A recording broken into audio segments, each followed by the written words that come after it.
Thank you very much. Can I start by acknowledging the traditional owners of the land on which we meet, and in a spirit of reconciliation paying my respects to elders past and present. Can I thank Russell for that very kind introduction, and can I acknowledge the great and the good in the room, most particularly, of course, Michael Jeffries and Steve Howard. It's a great pleasure to be able to join them here tonight. 10 days ago, so not that long ago, I was making my 6th visit to Asia as Australia's Prime Minister. I visited Kranji War Ceremony and there reflected on the Singapore of 1942 and the Singapore of 2012. I reflected on how a nation can be so radically transformed in the space of just one lifetime.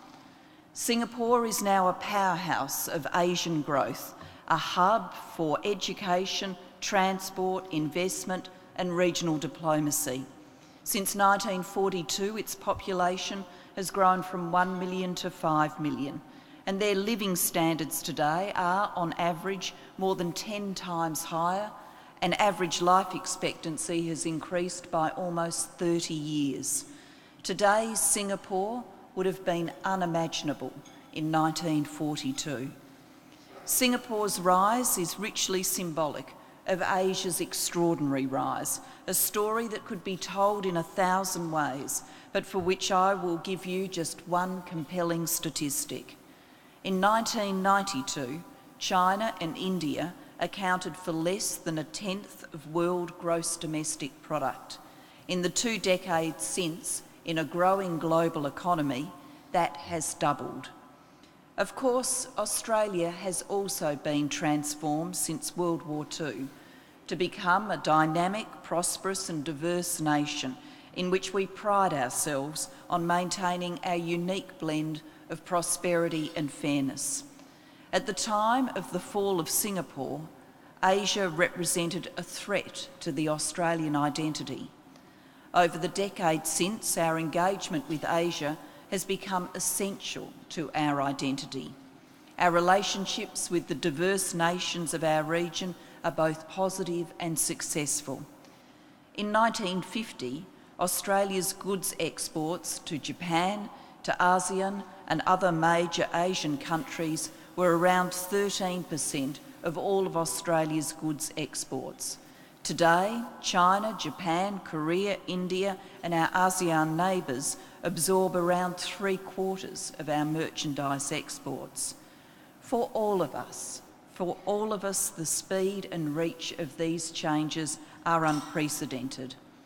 But if you think that the change we have lived through already in our region and in our nation is amazing, then my message tonight is hang on to your hats, because there is so much more change to come. Today, for example, 30% of global output is created within 10,000 kilometres of Australia's shores. That may double by 2050. The number of middle-class people in the region is projected to rise from around 500 million today to 3.2 billion by 2030. By 2030, China and India alone are forecast to account for 35% of global energy demand. The number of internet users in Asia and the Pacific tripled between 2005 and 2011, from 344 million to more than 1 billion. Every day, the number of people living in Asian cities grows by more than 120,000. As Prime Minister, I want Australians to understand what all this change will mean for our nation and for them. Adapting to the Asian century requires a response from every level of our society, and that is why I decided to commission a white paper on Australia in the Asian century. And I did note, Ken Henry is here tonight, I did note that Michael Jeffries referred to this, I think the terminology was, as a overarching and detailed look, one of the most significant policy documents in contemporary times. So Ken, I just want to reassure you there's no pressure, just no pressure at all. But we are eagerly awaiting Ken's draft paper to then become what will be the government's white paper. And its purpose, of course, is Australia needs to plan for this era of change. We need to plan for our future, and we particularly need to plan so that we can seize the tremendous opportunities that that future presents to us. I want to see a growing national debate and dialogue about the impact of what is happening across our region and about how we as a nation should respond. So I very much welcome this summit and the work of the Global Foundation. And for your summit and for our nation, it is important to understand how we are already preparing for success in this century. Our program of national reforms is designed to improve our readiness to sustain and share prosperity. Of course, they begin with skills and education, developing the human capital of all Australians. 150,000 extra Australian students are now studying in Australian universities as a result of our new plan for higher education. We are introducing a world-class national school curriculum, empowering local school principals, rewarding teachers who increase their effectiveness in the classroom. Just last month, we delivered a national skills reform to help more Australians to gain qualifications and provide upfront loans to help them with the cost. We are delivering a clean energy future for Australia with the carbon price commencing on the 1st of July this year and major investments in renewable energy commencing as well. We are investing in infrastructure around the nation for roads, rail, ports and public transport.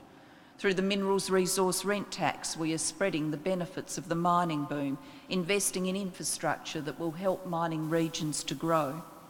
We are rolling out the national broadband network, delivering high-speed broadband to the whole of Australia and creating the means to connect and to innovate. We are developing other policies to support innovation across our economy, like the reshaped R&D tax credit, the instant asset write-off for small businesses and long-term investment in research. And we are maintaining the right fiscal policy by working to return the budget to surplus in 2012-13.